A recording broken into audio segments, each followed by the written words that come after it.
These are book notes for Everything is Effed, a book about hope by Mark Manson.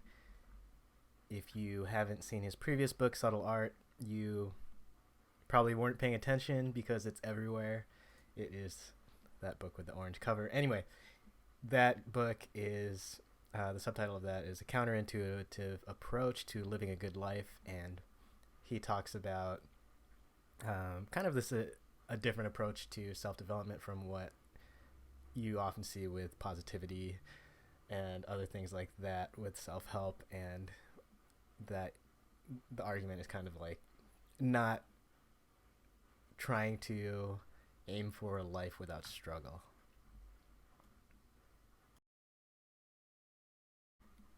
I'm just going to do some notes as I go along, make a few videos about this book.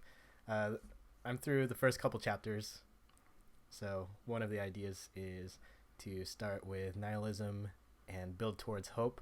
He says this is not a nihilism book, it is anti-nihilism, and but that said, similar to his previous book where Subtle Art, you don't want to just ignore that the current state of affairs, that there is you can't really have hope if you think that if you are delusional and just think everything is perfect as it is right now.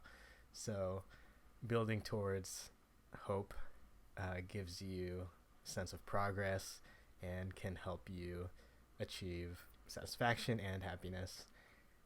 For example, he in a few podcast episodes, he's been doing a lot of podcast interviews.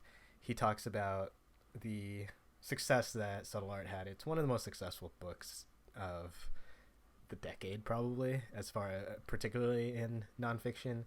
He had all these goals as an author, then thought it was going to take his entire career to hit these goals, but he did it all with one book. So you hit your dream, you make it to your dream, and now what do you hope for? You have nothing to hope for. But once he started working on this book, it gave him some hope, and something that was driving him, and he mentions it in this book, is that there is hope that this book might help some people. He's not hoping to have as successful a book as his previous one, which was just wildly wide. It can't be really overstated how wildly successful that book was. So the three things that will help you get towards hope and get to a good place are control, value, and community. And he says that these things work together. If you have two of the three, then it can be good to work on the other to have that total package. I will get to that.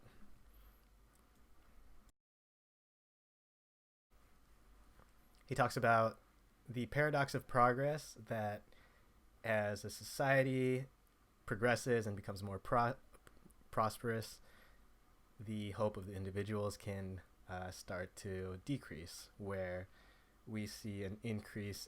We have all this technology. You'd think things would be great.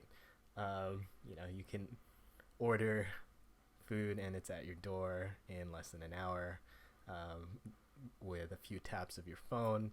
And I don't know that that's the best sign of progress, but we are, as things get more prosperous, there are increasing numbers of loneliness, or increasing levels of loneliness and increasing levels of depression.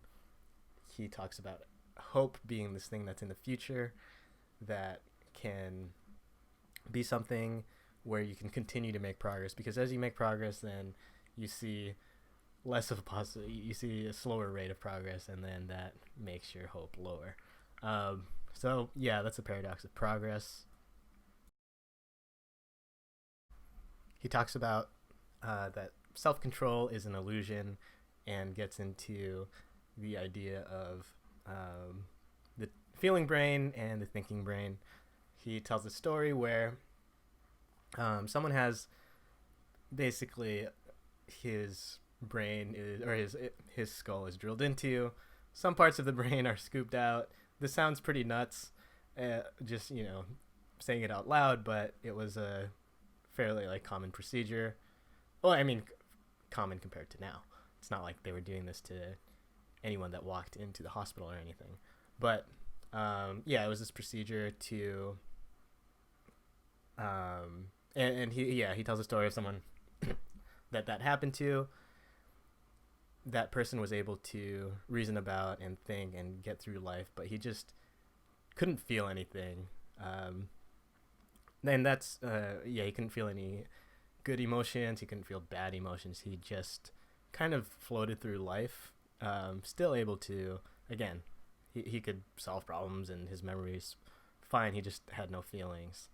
Um, and yeah, his emotional capacity was damaged. So,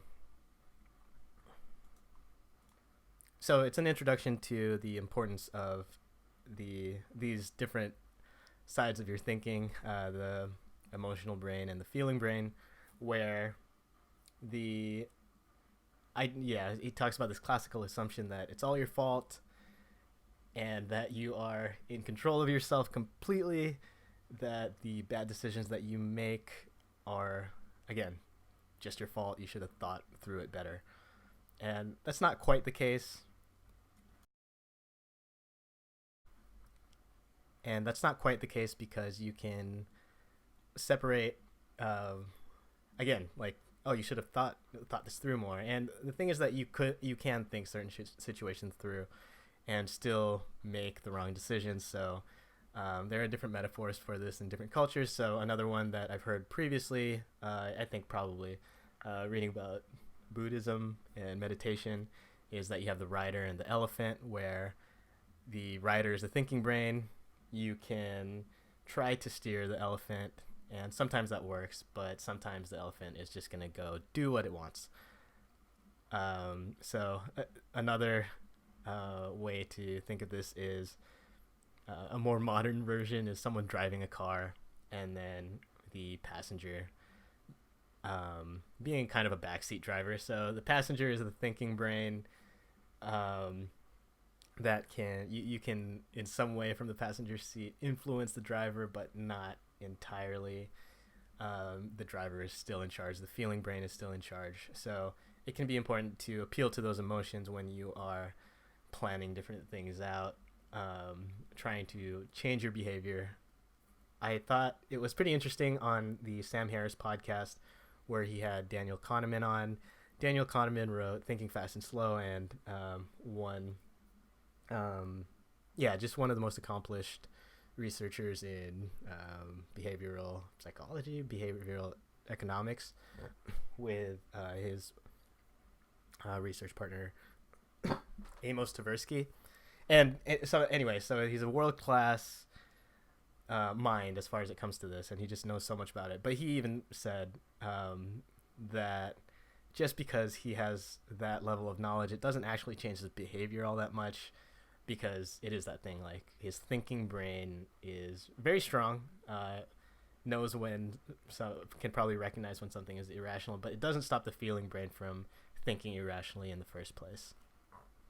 I like to use this example of appealing to your thinking brain using logic and all of that versus your feeling brain, in that when it comes to fitness, your thinking brain, you can take it.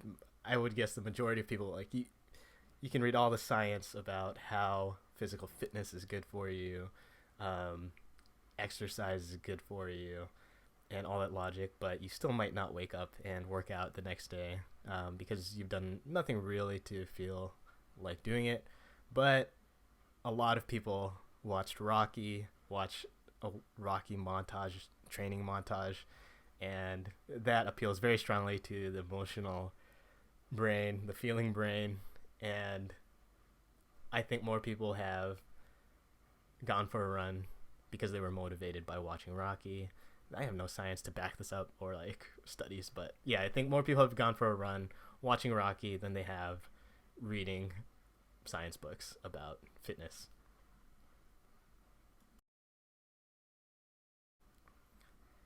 Now, again, yeah, so using that car, there is another car example is the consciousness car, and then the clown car, where the clown car can sometimes take over. He talks about cult leaders and the power of this, where the cult leaders will try to make the cult turn off their thinking brain and just go on emotions. And then in the last 100 years, this is talking about like prosperity, that in the last 100 years, lots more people are in prosperity or have higher levels of prosperity. They have lots of time to think, plenty of time to think. And then this leads to that feeling of those feelings of loneliness, a little too much thinking, and it can be to the point that the like you have too much thinking, and it can be frustrating because you know that you try to think through a problem, and you get kind of stuck in this loop because just thinking itself isn't going to change things, and then you can see that yeah, you just go in that cycle that the behavior doesn't change, you feel bad about that, still can't change your behavior. um, the thing is that we often don't really practice. Most people don't have a lot of practice talking to their feeling brain. This is a good thing because it means that there's a lot of upside. Everyone's a beginner in a way, and similar to like starting out with weights, there's going to be some beginner gains, and the more practice you have at it, the better you'll get. If you imagine the first, again, going to that elephant metaphor, the first time you ride an elephant, probably won't have a lot of success steering it. At no point will you completely control the elephant. You can't warg into it, but you can ride it and you can get better at it. Then you will be able to better communicate with the feeling brain.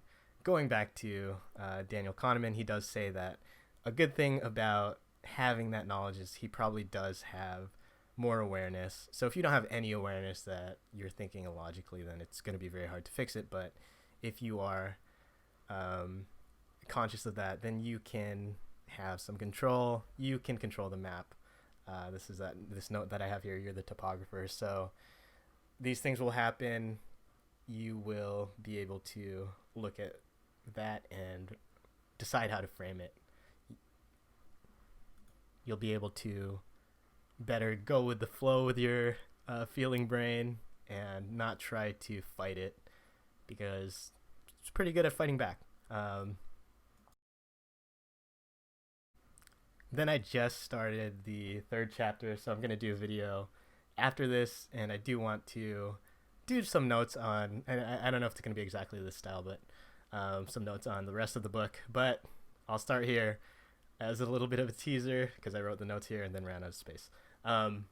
Newton's laws of emotion.